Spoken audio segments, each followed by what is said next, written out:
The night before my medical school interview, my sister poured a bottle of bleach all over my only professional blazer.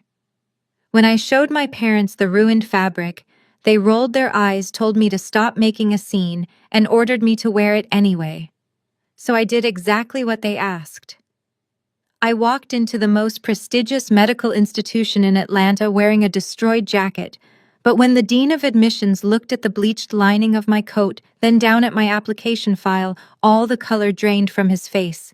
He stood up, his hands shaking, and whispered, "Wait, you are her. I am Zariah. 24 years old, and right now I am sitting in the living room of my penthouse, looking out over the Atlanta skyline. It is a long way up from the basement room my parents forced me into. They thought ruining my clothes would ruin my future, but they had no idea that their petty act of jealousy was about to unlock a $12 million secret they had kept hidden from me my entire life. Before I continue this story, let me know where you are watching from in the comments below. Hit like and subscribe. If you have ever had your family try to sabotage your success only for it to backfire on them completely, I want you to picture the scene in that interview room. Dean Sterling was a man who intimidated everyone. He sat behind a massive mahogany desk, adjusting his glasses as I walked in. I knew how I looked. The dark blue fabric of my blazer was violently scarred with jagged white chemical stains. It looked like an act of vandalism because it was. I sat in the leather chair opposite him, keeping my posture perfectly straight, refusing to show a single ounce of shame. My parents, Vivian and Marcus, along with my older sister Chloe, expected me to cancel the interview.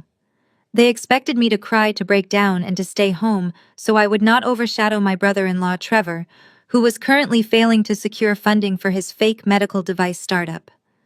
But I refused to give them the satisfaction. Dr. Sterling looked at me with clear disdain at first.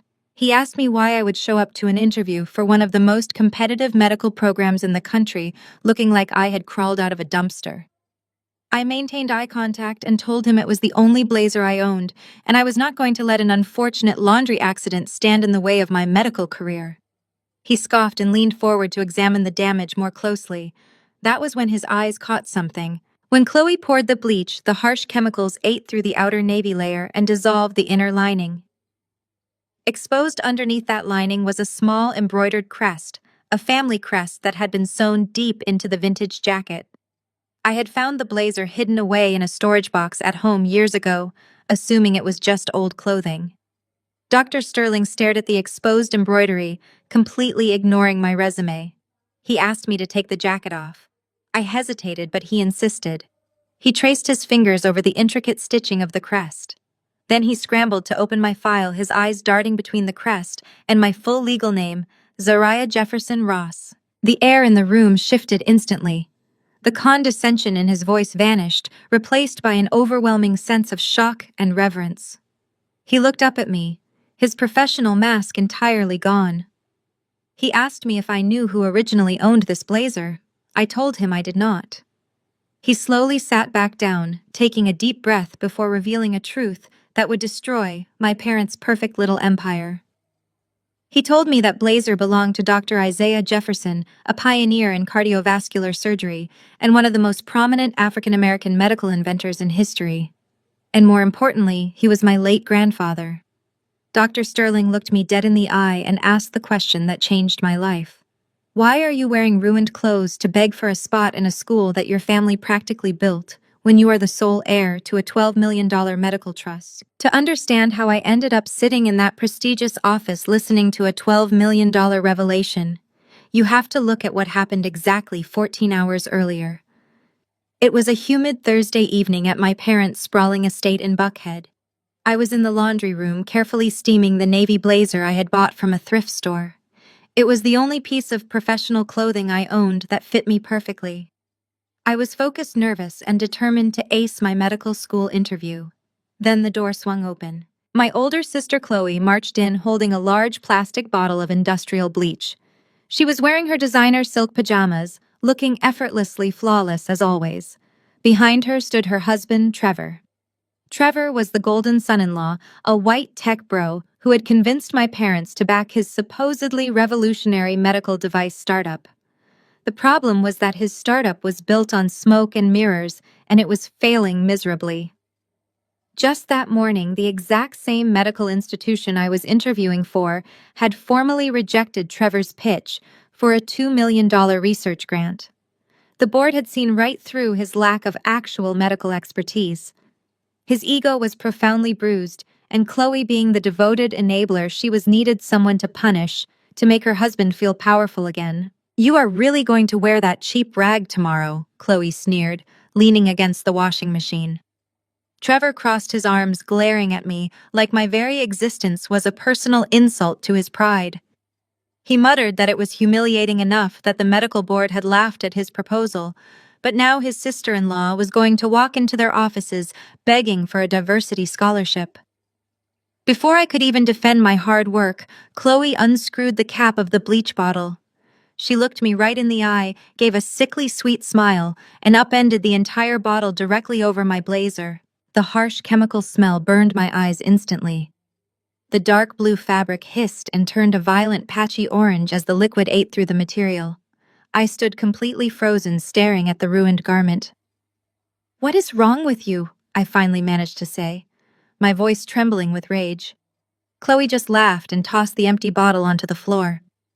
She told me she was doing me a favor, that I needed to learn my place and stop trying to embarrass the family with my unrealistic ambitions. The loud commotion drew my parents downstairs. My mother Vivian walked in first, her heels clicking sharply against the tile, followed closely by my father Marcus. I pointed at the ruined blazer and told them exactly what Chloe had just done, maliciously and intentionally. I expected outrage. I expected them to finally discipline their golden child for crossing a massive line. Instead, my mother let out a heavy sigh, acting as if my ruined future was merely a slight inconvenience to her peaceful evening. "Zaria, please lower your voice," my mother demanded, waving her hand dismissively. "Trevor is under an immense amount of stress right now. His company just faced a major financial setback today, and you are being incredibly selfish by causing a scene in our home." My father stepped up beside Trevor, placing a supportive hand on his son-in-law's shoulder. He looked at me with pure disgust. "Your sister made a simple mistake while doing the laundry," my father lied effortlessly. "Put on something else tomorrow or cancel the interview entirely. We are not going to tolerate your dramatic outbursts tonight." I looked at the four of them standing together. My father, who cared more about validating a failed white entrepreneur than supporting his own flesh and blood. My mother, who viewed my potential success as a direct threat to her perfect family narrative. Chloe, who thrived on my misery. And Trevor, who smirked from behind them, enjoying the unearned power he held in a house he did not even build. They wanted me to break down. They wanted me to scream, to cry, and to ultimately submit to their control. I did not give them a single tear. I calmly reached into the sink and picked up the dripping chemical-soaked blazer. The fabric burned my bare hands, but I did not flinch. I looked my mother dead in the eyes and told her I would not be canceling anything. I walked past them, my posture rigid, leaving a trail of bleach drops on their expensive hardwood floors. I walked out the front door into the dark Atlanta night, holding the ruined jacket like a shield. I did not know yet about the $12 million or the stolen legacy waiting for me. I just knew I was going to use their sabotage to burn their entire empire to the ground. The morning of the interview, I did not try to hide the damage. I put on a crisp white button-down shirt and slipped the ruined blazer over my shoulders. The stark white chemical burns slashed across the dark navy fabric like violent streaks of lightning. The material was stiff and smelled faintly of chlorine, but I wore it like armor. I walked into the soaring glass atrium of the Atlanta Medical Institute with my head held high. The waiting room was filled with applicants who looked exactly like you would expect. They were children of wealthy doctors, dressed in flawless tailored suits, whispering to each other about their legacy admissions and summer vacations in Europe. When I walked in, the entire room went dead silent. A few candidates openly smirked. The receptionist actually picked up her phone, likely to call security, before I firmly stated my name and my appointment time. When the heavy oak doors of the boardroom finally opened for me, I stepped into a massive space designed to intimidate. Three distinguished medical professionals sat behind a long, polished table. In the center was Dean Sterling, a man whose reputation for breaking applicants was legendary. To his left was Dr. Kensington, the chief of surgery, a woman known for her merciless standards. To his right sat Dr. Allister, the head of the research department. I walked across the room, the sound of my heels echoing off the marble floor. If there had been a camera capturing this moment, it would have been placed low on the ground, angling up at me to capture the sheer, unbreakable confidence radiating from my posture. Dr. Kensington did not even bother to look at my file. She dropped her pen onto the table with a sharp clatter and stared at my jacket. Her face contorted into a mask of pure disgust. She asked me if this was some sort of tasteless prank or if I simply lacked the fundamental respect required to enter the medical profession.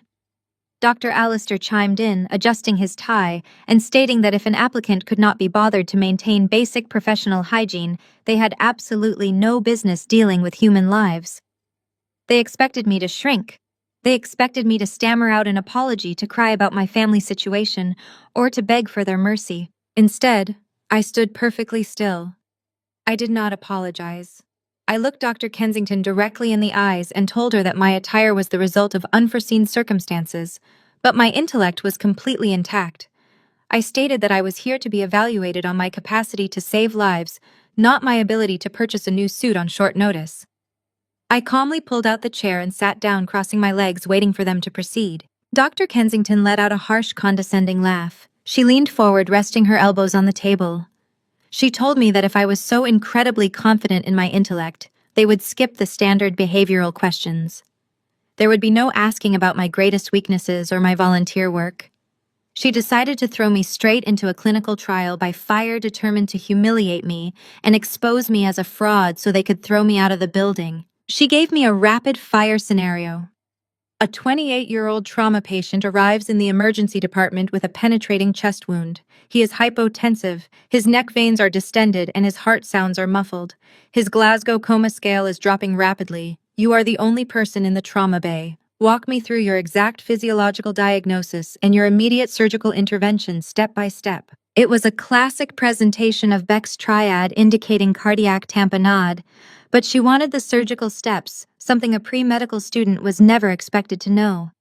I did not even blink. I told her the patient was suffering from acute cardiac tamponade due to pericardial effusion compressing the heart chambers. I calmly explained that I would bypass a pericardiocentesis because of the penetrating trauma and proceed immediately to an emergency resuscitative thoracotomy. I detailed the exact placement of the scalpel for a left anterolateral incision in the fifth intercostal space. I described slicing through the subcutaneous tissue and the intercostal muscles, carefully avoiding the internal mammary artery.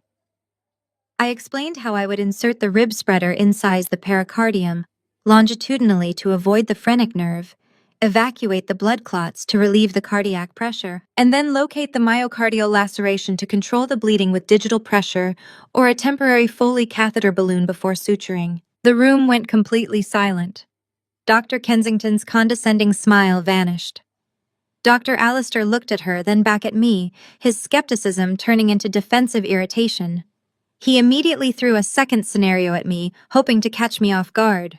He asked me to explain the exact pharmacokinetic mechanism of a rare adverse reaction to a specific class of anesthesia and how to reverse it on a genetic level. I leaned forward slightly, resting my hands on my lap, and dismantled his question with surgical precision. I detailed the mutation in the ryanodine receptor gene that causes malignant hyperthermia. I explained how the volatile anesthetic triggers a massive uncontrolled release of calcium from the sarcoplasmic reticulum inside the muscle cells, leading to a hypercatabolic state. I broke down the exact dosage and administration of dantrolene, explaining how it acts directly as a ryanodine receptor antagonist to halt the calcium release, and I seamlessly referenced a peer-reviewed clinical trial published just 2 months prior regarding new protocols for managing the subsequent metabolic acidosis. I did not just answer their questions. I dominated their entire boardroom. I used my medical knowledge like a weapon, slashing through their elitism and their snap judgments. I made it abundantly clear that while they were sitting in their comfortable mansions playing politics, I had spent the last 4 years studying with a desperate burning hunger to succeed. The dynamic in the room inverted completely. I was no longer the poor ragged applicant begging for a chance. I was an undeniable force of nature towering over their expectations. Dr. Kensington sat back in her chair, visibly stunned, unable to formulate another attack. Dr. Allister stared at my application file as if it had suddenly caught fire. He could not comprehend how someone outside of their privileged circle possessed this level of elite medical comprehension. They had tried to break me, using the very science they dedicated their lives to, and I had used it to completely silence them. Through this entire intense exchange, Dean Sterling had not said a single word. He had been sitting in the center of the panel, his hands steepled in front of him, watching me with an intensity that made the hair on the back of my neck stand up. He was not looking at my face anymore. As the harsh fluorescent lights of the boardroom hit the chemical burns on my jacket, the dissolved navy fabric parted slightly, revealing the inner lining I had never paid attention to. Dean Sterling leaned forward slowly. His eyes were fixated on the small, intricate crest embroidered directly over my heart, a crest that had been hidden by the dark wool until Chloe poured bleach all over it. The room was so quiet I could hear the ticking of the wall clock. The contempt that had filled the air just moments ago was entirely gone, replaced by a suffocating heavy tension. The dean finally reached out and pulled my application file toward him, looking down at my last name, and the true power shift of the morning was about to begin. Dean Sterling did not speak immediately. The silence in the boardroom stretched out heavy and thick as he kept his eyes locked on my chest. I thought he was going to reprimand me for the bleach stains to finally deliver the rejection my parents and my sister Chloe had so desperately wanted. Instead, his hands began to tremble. He slowly removed his glasses, placing them carefully on the polished mahogany desk, and leaned forward until he was mere inches from his microphone. When he finally spoke, his voice was barely more than a hoarse whisper. He asked me exactly where I had found the jacket I was wearing. I kept my posture rigid, refusing to let him see any confusion. I told him the truth. I explained that I had found it years ago in a dusty storage box in my parents' basement, packed away beneath old winter coats and discarded household items. I told him I wore it because it was the only piece of professional clothing I had, and because the quality of the wool was unmistakable, even if the origins were unknown to me. Dr. Kensington rolled her eyes, clearly annoyed by the detour. She started to say that the origins of my thrifted wardrobe were irrelevant to my admission status, but Dean Sterling raised his hand and silenced her instantly. He did not even look in her direction. He stood up from his chair, a man who usually commanded rooms without moving a muscle, and slowly walked around the massive table to stand directly in front of me. He asked me to stand. I complied, meeting his gaze directly. He reached out his hand, hovering just millimeters away from the ruined fabric where the bleach had dissolved the navy wool. He was staring at the small emblem woven into the inner lining. It was a caduceus intertwined with the roots of a sprawling oak tree, stitched in a very specific faded gold thread. For my entire life, I had not even known it was there. The dark outer layer of the jacket had completely concealed it until Chloe decided to pour industrial chemicals over my shoulder. Dean Sterling looked up at me, his eyes searching my face with an intensity that made the room feel incredibly small. He asked me to state my full legal name for the record. I told him my name was Zariah Jefferson Ross. Dr. Allister sighed heavily from the table, muttering that my name was already on the file and they were wasting valuable clinical evaluation time. Dean Sterling snapped his head toward his colleagues, his voice suddenly booming with a fierce protective authority that echoed off the marble walls. He asked them if they were completely blind. He asked them if they had any idea who was sitting in front of them, being subjected to their arrogant interrogations. He pointed a shaking finger at the gold crest on my chest. He told Dr. Kensington and Dr. Allister that the emblem was not a generic brand logo. It was a custom family crest commissioned by the founders of the Vanguard Surgical Society, an elite historically black medical coalition that had broken the color barrier in Southern hospitals decades ago. He turned back to me, his voice softening into a tone of absolute reverence. He told me that this specific crest woven with that exact gold thread belonged to only one man, Dr. Isaiah Jefferson. The name hit me like a physical blow. Isaiah Jefferson was my grandfather on my mother's side. Growing up, my mother Vivian and my father Marcus had painted a very specific, very ugly picture of the man. They told me he was a bitter, difficult person who chased unrealistic dreams and ultimately left the family with nothing but unpaid debts and a tarnished reputation. Whenever I expressed an interest in science or medicine, as a child, Vivian would quickly shut me down, warning me not to end up like the disgrace of the family. They made his name a taboo subject in our household, a cautionary tale used to keep me compliant and subservient to their own narratives. But as I stood in that boardroom, Dean Sterling began to dismantle 24 years of my parents' calculated lies. He told me that Dr. Isaiah Jefferson was not a failure. He was an absolute titan of cardiovascular surgery. He was a pioneer who faced down the darkest, most oppressive days of segregation in the medical field and carved out an empire through sheer undeniable brilliance. Dean Sterling explained that my grandfather had invented a revolutionary cardiac bypass valve in the late 80s, a device that completely altered the survival rates of open heart surgeries worldwide. I felt the blood roaring in my ears. My mind raced back to the dinner conversations at my parents' house, to the way Trevor, my white brother-in-law, would sit at the head of our table, bragging about his mediocre medical startup. I thought about how Vivian and Marcus would praise Trevor as the savior of the family, the brilliant innovator who was going to put our name on the map. They had worshipped a fraud, while systematically erasing the legacy of a genuine medical pioneer who shared my exact bloodline. Dr. Kensington and Dr. Allister were utterly speechless. The arrogance had entirely drained from their faces, replaced by a profound, terrified realization of how they had just treated medical royalty. Dr. Kensington tried to backpedal immediately. She stammered out an apology, suddenly praising my flawless answer regarding the cardiac tamponade procedure, claiming she knew I had exceptional lineage the moment I started speaking. I ignored her completely. My eyes remained locked on the dean. Dean Sterling looked at the jagged white bleach stains ruining the dark fabric. The anger in his eyes was palpable. He was not looking at a ruined piece of clothing anymore. He was looking at the desecration of a historical artifact, a piece of living history that belonged to a man he clearly viewed as a legend. He asked me, his voice dangerously quiet, who had done this to my grandfather's coat. I did not blink. I did not soften the truth. I told him my family did it. I told him my sister poured the bleach while my parents watched and ordered me to wear it as a punishment. The dean closed his eyes for a brief moment, absorbing the sheer malice of that act. When he opened them, the sorrow in his gaze shifted into a sharp, piercing clarity. He walked back to his desk and picked up my application file.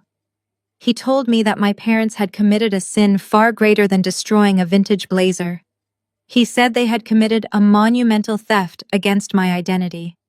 And as he flipped to the final page of my file, Dean Sterling prepared to reveal a truth that would explain exactly why my family was so desperate to keep me feeling small, poor, and utterly powerless. Dean Sterling closed my application file and folded his hands on the polished mahogany desk. The heavy silence in the boardroom was no longer filled with contempt, but with a suffocating weight of impending truth. He looked at me with an expression that bordered on deep, profound grief. He asked me if I had ever heard of the Jefferson Medical Trust. I shook my head, my voice completely steady as I told him I had never heard those words in my entire life. Dr. Kensington shifted uncomfortably in her leather chair, her arrogant demeanor entirely shattered. Dr. Allister stared at the table, refusing to make eye contact with anyone. The dean took a slow, measured breath. He told me that my grandfather, Dr. Isaiah Jefferson, was a brilliant man, but his genius extended far beyond the operating room. He was a man who understood human nature perfectly, especially the nature of his own daughter, my mother, Vivian. Dean Sterling explained that Isaiah knew Vivian was consumed by status, superficial wealth, and an insatiable greed that blinded her to anything of real value. Because of this, my grandfather explicitly wrote Vivian out of his primary will. He did not leave her a vast fortune. He did not leave her the rights to his life's work. Instead, he established an ironclad, irrevocable trust designed to bypass her completely. Dean Sterling looked me dead in the eyes and revealed the magnitude of what had been kept from me. He stated that the trust contained exactly $12 million in protected assets. But the cash was merely a fraction of the true legacy. The crown jewel of the trust was the absolute exclusive intellectual property rights to the Jefferson valve, the cardiovascular device my grandfather had patented decades ago. The trust mandated that upon my 18th birthday, the sole ownership of the $12 million and all associated medical patents were to be transferred directly and exclusively to me. My heart slammed against my ribs. The air in the room suddenly felt freezing cold. For 24 years, my parents had force-fed me a completely different narrative. They had looked me in the face every single day and told me that my grandfather died a disgraced failure. They claimed he left them with crippling, insurmountable debts that they had to pay off. They used that lie to justify why I had to wear hand-me-down clothes, why I was not allowed to attend private school like Chloe, and why my mere existence was a massive financial burden on their household. They made me feel like a parasite draining their resources. As the dean's words echoed in my mind, a specific horrifying memory locked into place. I remembered the morning of my 18th birthday. There was no cake. There were no balloons. There was no celebration. Instead, Vivian and Marcus had called me into the kitchen before the sun was even up. They placed a massive stack of dense, complicated legal documents on the granite island. My mother had sighed heavily, rubbing her temples, and told me that because I was now an adult, I had to take legal responsibility for the financial strain I was causing the family. They told me the paperwork was a combination of liability waivers for my health insurance and co-signer agreements for community college loans. They said if I did not sign them, they would have no choice but to kick me out onto the street because they could no longer afford to feed me. I remembered crying at that kitchen table. I remembered feeling a crushing, suffocating guilt for simply being alive. My hands had shaken so badly that I could barely hold the pen, but I signed every single page they put in front of me. Sitting in the boardroom, the devastating reality washed over me. I had not been signing student loan agreements. I had been signing away my $12 million birthright. They had weaponized my guilt to trick a terrified teenager into transferring the administrative control of my grandfather's empire directly into their hands. They had stolen my identity, my legacy, and my future, all while demanding I thank them for keeping a roof over my head. The sadness and the betrayal I felt morphed instantly. The familiar heavy weight of being an unloved, unwanted daughter evaporated. It burned away, replaced by a cold, terrifying, and absolute clarity. The puzzle pieces were rapidly snapping together, forming a picture of pure, calculated fraud. My mind immediately went to Trevor, my arrogant white brother-in-law who constantly belittled me. Trevor was currently pitching a supposedly revolutionary cardiovascular surgical tool to investors across Atlanta. He claimed it was a proprietary design he had developed himself. It all made perfect sense now. Trevor was not a genius inventor. He was a thief. My parents had stolen my grandfather's patent, and they were attempting to launder it through Trevor's fake tech startup. They were using a white face and a Silicon Valley pitch deck to repackage stolen black excellence, hoping to sell my grandfather's life work to a massive medical conglomerate for a fortune that they could not legally claim themselves. They were funding Chloe's luxury cars and their own country club memberships with blood money that belonged entirely to me. Dr. Kensington cleared her throat, breaking the heavy silence. She offered a trembling, pathetic apology. She told me the admissions board would be honored to grant me immediate entry into the medical program fully funded. She was desperately trying to backtrack, terrified of the sheer power I now represented. I looked at her, my face completely devoid of emotion. I did not thank her. I turned my attention back to Dean Sterling. I told him that I appreciated the offer, but I would have to defer my enrollment for the upcoming semester. I stated that I had a highly complex surgical procedure to perform first, and it required my undivided attention. It involved excising a massive malignant tumor from my own family tree. Dean Sterling did not ask me to explain. He saw the cold, calculated fire in my eyes and understood exactly what was about to happen. He reached into his desk drawer and pulled out a thick, embossed business card. He slid it across the mahogany table toward me. He told me the man on that card was the most ruthless, brilliant trust and estate litigator in the state of Georgia. He told me this lawyer did not just win cases, he dismantled empires and salted the earth where they stood. I picked up the card and slipped it into the pocket of my bleached, ruined blazer. The jacket that was supposed to be my ultimate humiliation had just become the key to my absolute liberation. I stood up from the chair, towering over the 3 medical professionals who had tried to break me just 20 minutes earlier. I thanked the dean for his time and walked out of the boardroom. I did not walk out as the pathetic, unwanted scapegoat of the Jefferson Ross family. I walked out as the sole owner of a $12 million empire, and I was going to use every single cent of it to destroy the people who had stolen my life. I did not go back to my parents' house that night. I could not bear to look at them to pretend I was still the broken, compliant daughter they expected. I checked into a hotel downtown using the last of my savings, and I called the number on the business card Dean Sterling had given me. The man who answered the phone was Jonathan Vance, a litigator who specialized in trust and estate fraud. He agreed to meet with me the very next morning. I walked into his office overlooking the Atlanta skyline, still wearing the bleached blazer. I told him everything. I told him about the lie my parents had constructed regarding my grandfather's debt, the paperwork they forced me to sign on my 18th birthday, and the $12 million trust Dean Sterling had revealed. Mr. Vance did not waste time with sympathy. He operated with a cold, terrifying efficiency that immediately put me at ease. He told me that if my parents had indeed hijacked an irrevocable trust using coerced signatures, we were not just looking at a civil dispute. We were looking at massive systemic financial fraud. He required authorization to launch a full forensic audit into the Jefferson Medical Trust, and I signed the necessary paperwork immediately this time, knowing exactly what I was agreeing to. For the next 3 weeks, I lived a double life. To my family, I was still the obedient scapegoat. I returned to my parents' house, apologizing for my dramatic exit on the night of the interview, claiming the stress had gotten to me. Vivian and Marcus accepted my apology with their usual condescension, reminding me that I needed to learn to control my emotions if I ever wanted to amount to anything. Chloe smirked, assuming she had successfully crushed my spirit. Trevor, my arrogant white brother-in-law, barely acknowledged my return, too focused on preparing for a massive investor gala for his medical device startup. They had no idea that while they were busy playing their roles, Mr. Vance was systematically dismantling their financial facade. The preliminary findings from the forensic audit were staggering. Mr. Vance called me into his office and presented the data. My parents had not just taken control of the trust, they had been treating it like a personal slush fund for the past 6 years. He showed me the bank transfers. The down payment for Chloe and Trevor's lavish new home in the affluent suburbs had been wired directly from one of the trust's subsidiary accounts.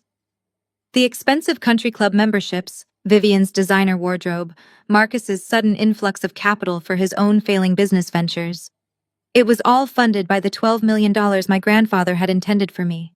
They had created a complex web of shell companies and offshore accounts to siphon the money, assuming I would never be smart enough or brave enough to challenge them. But the stolen cash was not even the most damning revelation. Mr. Vance slid a thick folder across the desk. It contained the intellectual property filings for Trevor's startup Vanguard Innovations. I opened the folder and felt a sickening jolt of realization.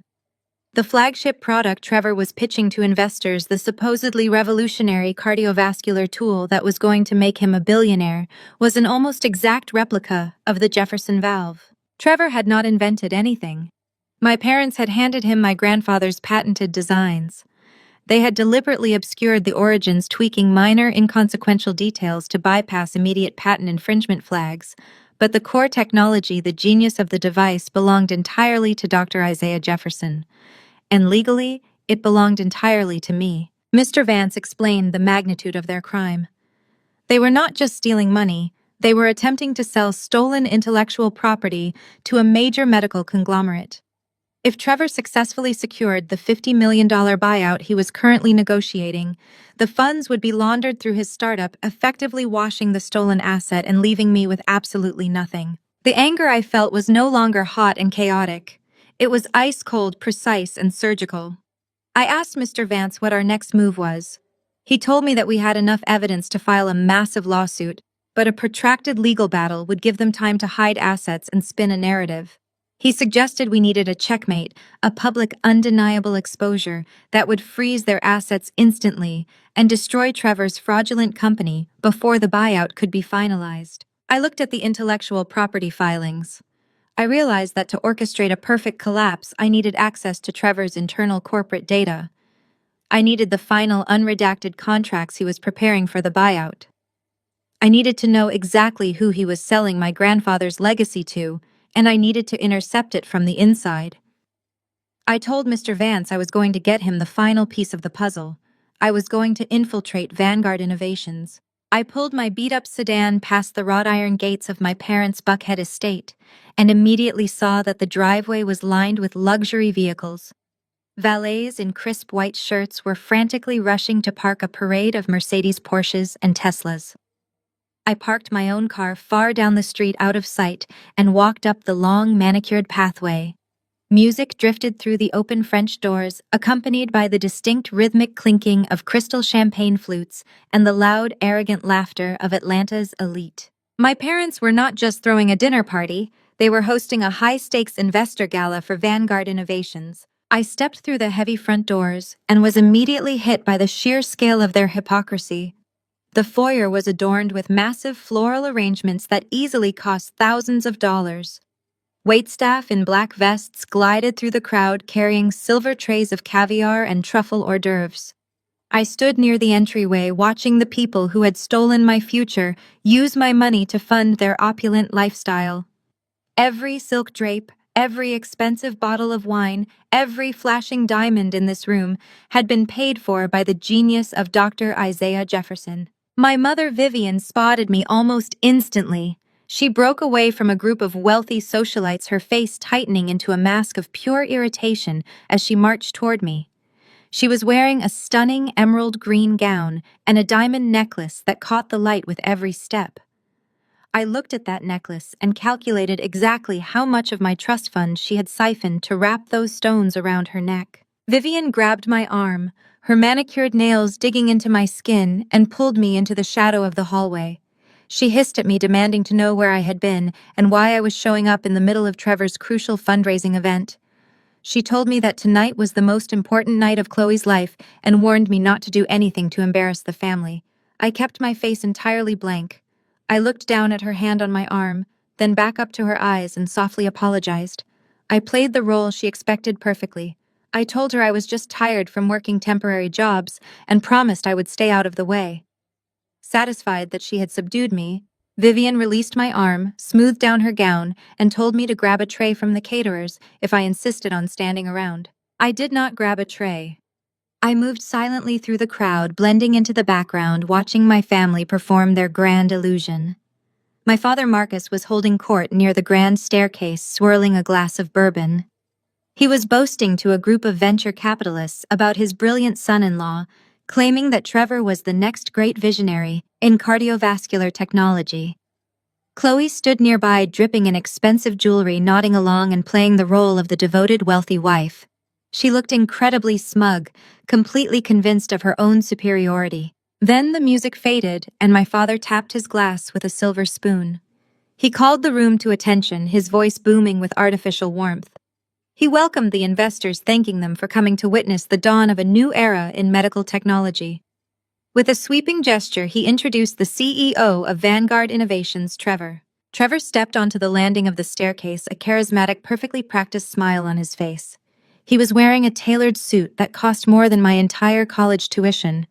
A massive flat-screen monitor had been set up behind him in the living room, displaying the sleek, modern logo of his fake startup.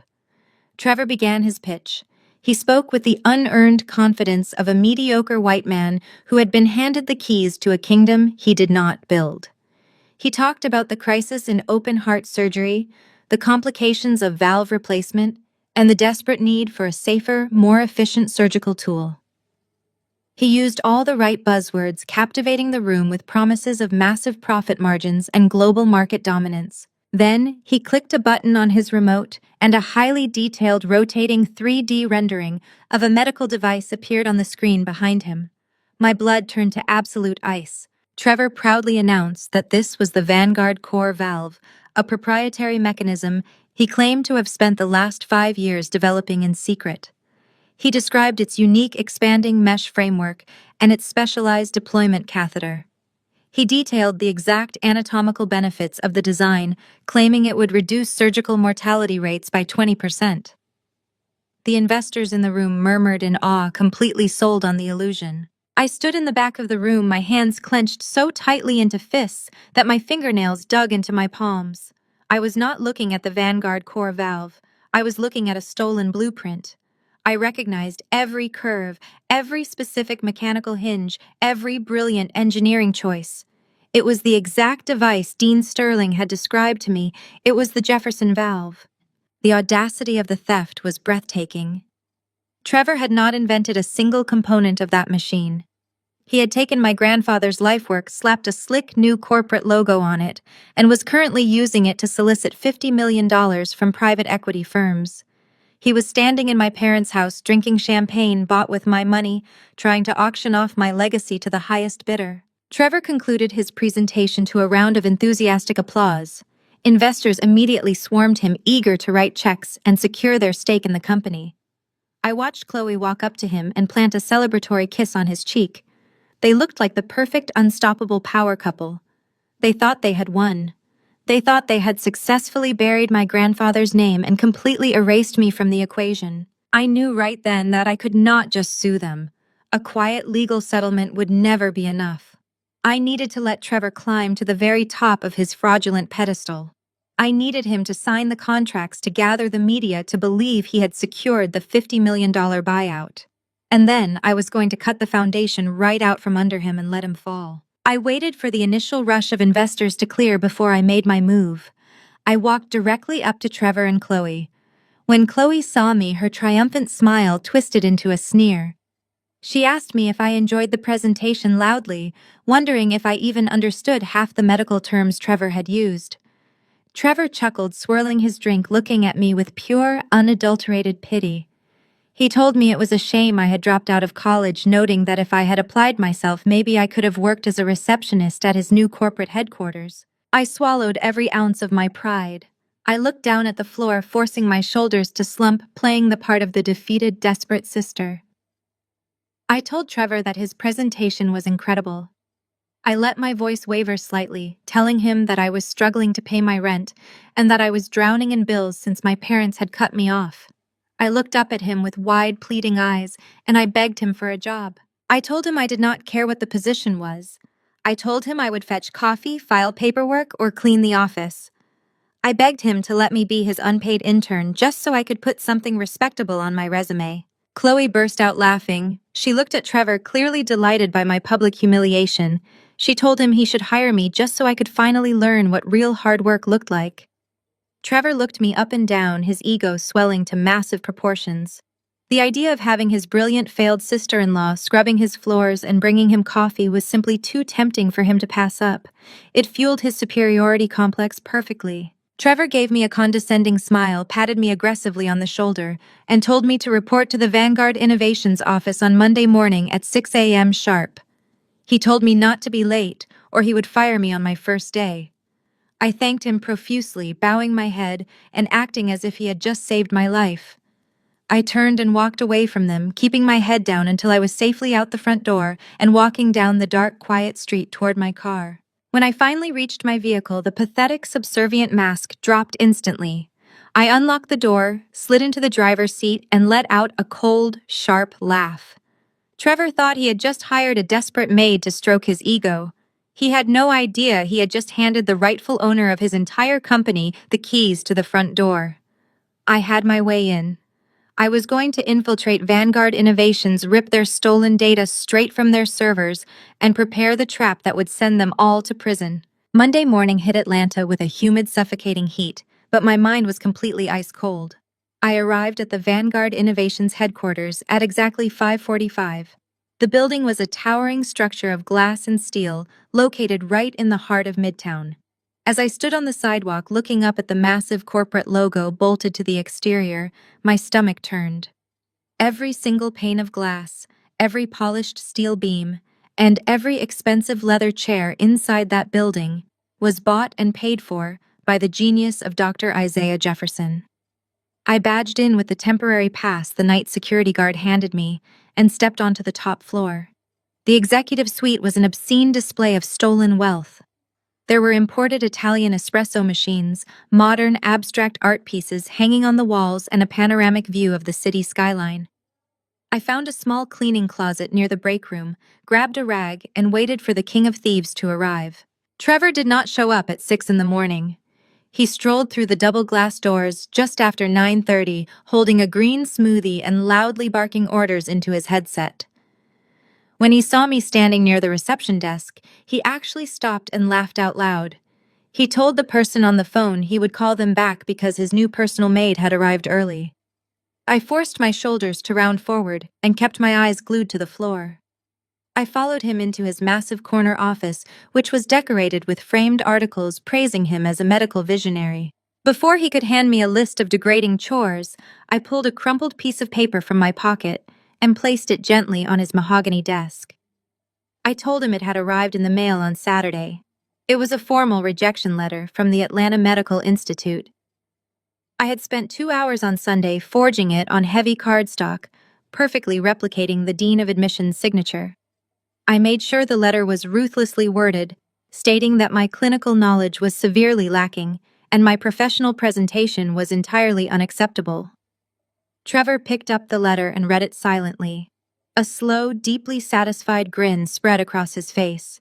He leaned back in his expensive ergonomic chair, thoroughly enjoying the physical proof of my supposed failure. I kept my voice low and unsteady, playing the role of a completely shattered woman. I asked him if we could make my unpaid internship official. I told him I desperately needed the Vanguard Innovations name on my resume if I ever hoped to get a low-level administrative job at a local clinic. I begged him to let me stay, promising I would do absolutely anything he required without asking for a single dime. Trevor looked at me like I was an insect he had just crushed under his expensive loafers. He pulled a standard non-disclosure agreement and an unpaid intern contract from his drawer, sliding them toward me with a smug look. He told me that my primary responsibilities would involve scrubbing the employee restrooms, fetching his personal dry cleaning, and organizing the supply closets. He made it very clear that I was not to speak to the actual engineers or the executive staff, because my presence was an embarrassment to his corporate brand. I signed the paperwork immediately, offering him a pathetic whisper of gratitude. The daily humiliation began right then and there. Trevor made it his personal mission to degrade me in front of as many people as possible. When he hosted morning briefings with his top developers, he would intentionally spill his coffee on the boardroom table just so he could summon me to wipe it up while they watched. He would loudly critique my cheap retail clothing, telling his staff that charity was a burden, but he felt obligated to help his wife's destitute sister. I scrubbed baseboards until my knuckles bled. I emptied trash cans filled with discarded blueprints that contained my grandfather's stolen mechanics. I fetched lunch orders for men who were actively conspiring to sell my birthright. And through every single degrading task, I smiled. I kept my head down, I said yes, sir, and I became completely invisible to them. That invisibility was my greatest weapon. Because they viewed me as a worthless, uneducated dropout, they did not bother to hide anything from me. When I was on my hands and knees, wiping down the glass walls of the server room, I was actually memorizing the security layout and the keypad access codes. When I was organizing the files in Trevor's private office, I was noting the exact physical location of his secure hard drives and reading the confidential legal memos regarding the $50 million buyout. They treated me like a piece of furniture, completely unaware that I was a Trojan horse, gathering enough highly classified data to send every single one of them to federal prison. By Wednesday afternoon, the psychological warfare escalated. I was in the main bullpen, carrying a heavy tray of iced coffees for the engineering team when the elevator doors chimed. Chloe stepped out into the office carrying several massive designer shopping bags. She was wearing a stunning white linen suit, looking like she had just stepped off a runway. She spotted me immediately. The entire office seemed to pause as the CEO's glamorous wife walked directly toward the unpaid intern carrying the drinks. Chloe stopped right in front of me, blocking my path. She looked me up and down, her eyes full of pure malice. She loudly announced to the entire room that she was surprised I was not wearing my signature navy blazer to work today. Several engineers snickered in their cubicles. Chloe stepped closer, her voice dripping with venom. She told me it was a real tragedy what happened to that cheap little jacket the night before my interview. She asked me if the medical board had thrown me out the moment they smelled the bleach, or if they had actually bothered to read my pathetic application before rejecting me. The rage inside my chest flared so hot it felt like a physical burn. I wanted to drop the heavy tray of coffees right onto her pristine white shoes. I wanted to grab her by the throat and tell her that her entire life of luxury was funded by the genius of the black grandfather she constantly mocked. I wanted to scream that I was the rightful owner of this entire building and that she was nothing but a parasite wearing stolen diamonds. But I did not react. I forced the muscles in my face to relax. I swallowed the burning pride in my throat, and I gave my sister a soft, broken smile. I looked her in the eyes and thanked her. I told her that ruining my jacket was exactly the reality check I needed. I said I finally realized I was never smart enough to be a doctor, and I was just incredibly grateful that she and Trevor were kind enough to let me clean their floors. Chloe's eyes widened slightly, genuinely surprised by my total submission. Then she threw her head back and laughed. It was a loud, sharp sound that echoed across the bullpen. Trevor stepped out of his office, joining his wife wrapping his arm around her waist, as they both looked down at me. Trevor told the engineering team to take notes, stating that Vanguard Innovations was a place where failed dreams came to die and real visionaries thrived. Chloe patted me condescendingly on the cheek, telling me to be careful not to spill the coffees, because the carpet was expensive. They walked away together, heading into Trevor's private office to celebrate their superiority. I stood in the middle of the room holding the tray, letting the entire staff look at me with pity. I turned and walked toward the break room to distribute the drinks. As soon as I was out of sight, my submissive smile vanished entirely. My hands were perfectly steady. They thought they had broken me. They thought bringing up the bleached blazer was the ultimate victory.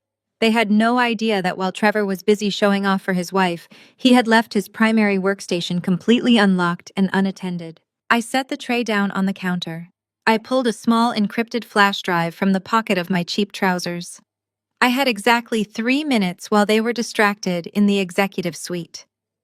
I slipped into the adjacent server room, bypassed the first security gate using the code I had memorized on Tuesday, and plugged the drive directly into the main terminal.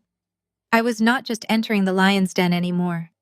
I was locking the doors from the inside, and I was about to burn the entire cage to the ground. The data extraction took exactly 2 minutes and 14 seconds. I watched the progress bar on the secure terminal hit 100%, pulled the flash drive from the port, and slipped it deep into the pocket of my trousers. I grabbed my cleaning tray and stepped out of the server room just as Trevor and Chloe emerged from the executive suite, entirely oblivious to the fact that I had just captured every single encrypted file, financial ledger, and stolen patent blueprint they possessed. The rest of the week became a masterclass in psychological endurance. Having my foot inside Vanguard Innovations was only the first step. To maintain my cover and ensure they did not change their security protocols before I could detonate my legal trap, I had to completely submit to their daily torment. Trevor escalated his behavior with a sickening sense of entitlement.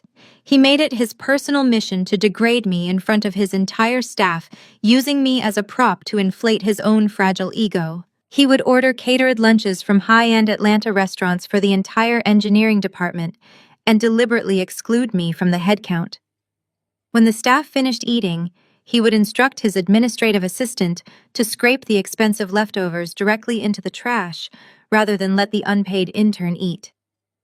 I watched him throw away untouched sushi and prime steak while maintaining a flat, grateful smile. He wanted me to starve. He wanted me to break down and beg for a scrap of his charity. I did neither. I simply picked up my spray bottle and went back to scrubbing the glass walls of his conference room. He forced me to crawl under the desks of his junior developers to untangle thick knots of computer wires while they were actively coding. The engineers, mostly arrogant young men who worshipped Trevor's toxic corporate culture, would intentionally stretch their legs, kicking their expensive shoes into my shoulders and pretending it was an accident. Trevor would stand at the end of the aisle swirling his coffee loudly, announcing that manual labor builds character for those who lack the intellectual capacity for higher education. I kept my eyes focused on the dust trapped in the carpet fibers. I focused on the cables in my hands. I absolutely refused to let them see the fire raging behind my eyes. Thursday morning brought a different, far more agonizing kind of torture. The silver elevator doors chimed and opened to the executive floor, revealing my parents. Vivian stepped out wearing a tailored pastel Chanel suit, her hair perfectly blown out, carrying a massive ribbon-tied box of artisanal pastries from an exclusive bakery in Buckhead. Marcus walked beside her in a bespoke navy suit, projecting the image of a wealthy, untouchable patriarch. They were not here to check on my well-being. They were here to survey their stolen kingdom. Trevor rushed out of his corner office to greet them, playing the role of the devoted, brilliant son-in-law to absolute perfection. He hugged Vivian enthusiastically and shook Marcus by the hand loudly, welcoming them to the Vanguard Innovations headquarters. The entire office stopped working to watch this display of affluent family unity. I was currently stationed near the heavy commercial copy machine organizing a stack of useless marketing brochures. I kept my head bowed, but I could feel Vivian's sharp eyes scanning the bullpen until they locked directly onto me. Trevor intentionally called out my name, projecting his voice so every single employee on the floor could hear him. He snapped his fingers sharply, gesturing for me to approach the reception area. I put down the brochures, smoothed out my cheap wrinkled slacks, and walked toward them.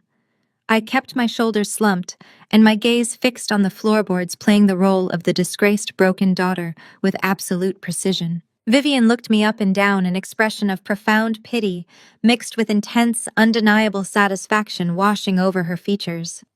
She handed the heavy box of expensive pastries to Trevor's assistant with a grand, sweeping gesture. She loudly announced that she brought treats for the brilliant minds working at Vanguard, thanking the staff for their tireless dedication to her son-in-law's incredible vision. She did not offer me a single crumb. Instead, she looked at the dust marking the knees of my pants and let out a long, theatrical sigh. She told me that it was truly a blessing from God that Trevor possessed such a generous heart. She stated that any other CEO would have called building security the moment a pathetic college dropout wandered into their lobby begging for a handout. Marcus chimed in, his voice dripping with heavy condescension. He told Trevor that the entire family owed him a massive debt of gratitude. He claimed that he and Vivian had tried absolutely everything to instill a sense of ambition and pride in me. But some people are just genetically destined for the bottom of the corporate ladder. He said it was a profound relief to see me finally doing something useful with my life, even if it was just emptying other people's trash cans. Trevor ate up their praise like a starving animal. He puffed out his chest, placing a heavy, patronizing hand on Marcus's shoulder. He told my father that it was his moral duty to provide charity to the less fortunate. He looked right at me and smirked, telling my parents that he actually found my presence highly motivating for his real staff. He claimed that whenever his engineers felt tired or overwhelmed by their complex workloads, they just looked at me scrubbing the baseboards and realized how incredibly lucky they were to have a formal education. Several people in the bullpen laughed out loud. My own mother joined in a sharp, crystalline laugh that echoed off the glass walls. She reached out and patted my cheek, her manicured nails pressing sharply against my skin. She told me to work hard and listened to Trevor, noting that if I showed enough blind dedication, maybe one day he would trust me enough to operate the coffee machine unsupervised. The urge to shatter her illusion right then and there was almost intoxicating. The $12 million trust fund was sitting in a secure account under my legal control. The stolen patent blueprints were currently locked on the encrypted flash drive, burning a hole in my pocket. I had the power to destroy their entire reality with a single sentence. I could look my father in the eye and tell him I knew exactly whose money funded his country club membership. I could tell my mother that her Chanel suit was bought with the blood and genius of the black father she despised. But I bit my tongue until I tasted copper. I gave Vivian a weak, subservient nod. I thanked her for her advice. I looked at Marcus and thanked him for raising me with such strong family values. I turned to Trevor and loudly, so the entire office could hear, expressed my profound gratitude for his limitless charity. I told them I would not let them down. Marcus looked visibly repulsed by my submission. He turned his back on me completely and asked Trevor about the preparations for the upcoming investor gala on Saturday night. Trevor immediately pivoted back into his arrogant business mode, leading my parents toward his glass-enclosed office to show them the new 3D printed prototype of the cardiovascular valve. Trevor snapped his fingers at me one last time, ordering me to bring a tray of fresh coffees into the office for his VIP guests. I went to the break room, prepared the tray, and carried it into the lion's den. I set the coffees down on the mahogany desk, just as Trevor was handing the prototype to Marcus. My father held the intricate mesh device up to the light, marveling at the engineering. He praised Trevor for his sheer genius, claiming the design was flawless. Trevor smiled modestly, claiming the structural geometry had come to him during a late-night brainstorming session. I looked directly at the physical manifestation of my grandfather's stolen legacy. I recognized the specific strut design my grandfather had meticulously drawn in his private journals decades ago. The sickening reality of their shared psychotic delusion hung heavy in the room. They had told this lie so many times they actually believed it themselves. Trevor casually dismissed me, pointing toward the door and telling me to go clean the restrooms before the afternoon meetings. I did not hesitate. I turned and walked away from my parents. As I knelt on the cold tile floor of the employee restroom, listening to the muffled sounds of my family celebrating their impending wealth just down the hall, a cold, genuine smile spread across my face. Let them laugh. Let them wear their stolen diamonds and bask in their fake glory. They were planning a massive celebration for Saturday night, completely unaware that I was currently finalizing the guest list for their funeral. Friday morning arrived with a frantic electric energy coursing through the Vanguard Innovations headquarters. The $50 million investor gala was exactly 36 hours away, and Trevor was driving his staff into the ground. He paced the bullpen like a dictator, barking orders at exhausted engineers and demanding that every single piece of marketing material be absolutely flawless. I pushed my gray plastic cleaning cart down the center aisle, keeping my head bowed as developers rushed past me. I was practically invisible, just another piece of the office machinery completely ignored by the men who were about to become incredibly wealthy off my stolen legacy. Trevor snapped his fingers at me from the doorway of the executive suite. He ordered me to prepare 3 pots of artisanal pour-over coffee and deliver them to the main conference room. He was calling a mandatory all-hands meeting to run through his final pitch presentation. He looked at my worn cleaning uniform and sneered, telling me that once the coffee was delivered, I was to remain in the break room and polish the catered silverware until my fingers cramped. He made it explicitly clear that he did not want my depressing presence ruining the victorious atmosphere of his meeting. I gave him a weak, obedient nod and scurried toward the kitchen. As soon as the heavy glass doors of the conference room clicked shut behind the last engineer, the subservient posture vanished from my body. I set the silver polishing cloth down on the granite counter. Through the frosted glass of the break room, I could see the silhouette of Trevor standing at the head of the conference table, his arms waving grandly as he began his speech. I had exactly 45 minutes. I slipped out the back door of the kitchen and moved silently down the executive hallway. My target was not the main server room this time. The preliminary data I had extracted earlier in the week gave me the network architecture, but the finalized legally binding buyout contracts and the unredacted financial ledgers were kept on an isolated air-gapped terminal inside Trevor's private office. He was arrogant, but he was not entirely stupid. He knew the paper trail of his fraud was a massive liability, so he kept the most damning evidence physically separated from the company network. I unlocked his office door using the master keycard I had cloned 2 days prior from the distracted head of security. I stepped inside and locked the door behind me, instantly enveloped in the quiet luxury of Trevor's stolen empire. His desk was massive, carved from solid mahogany, but my focus was entirely on the sleek black terminal sitting in the corner of the room. If a camera were following me right now, it would be a tight, continuous tracking shot,